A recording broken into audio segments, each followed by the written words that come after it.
Hello, I'm Clarice Gentillon, and with this screencast, I hope to help you better understand my design choices for this infographic.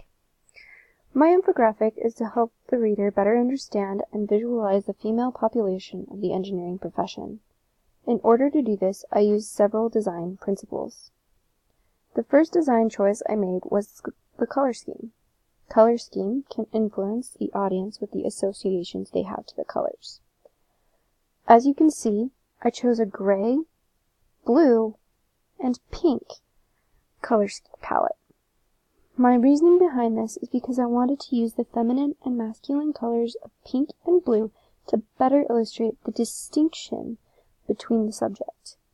I used the bright pink colors to draw attention to specific pieces of data, but the darker blue graphics provide a break for the eyes as you follow the information.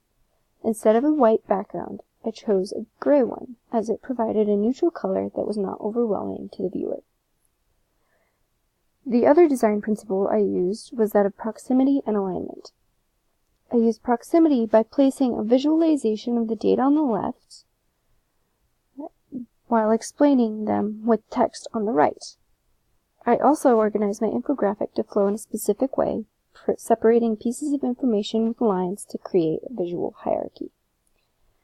I separated information into 3 categories: school, work, and overall, in order to present information in a way that the viewer can relate to, as well as bring together all of the data at the end. Overall, I wanted to use this infographic to illustrate an important issue in the engineering profession. I used color and organization to help show the information without overwhelming the viewer. Thank you.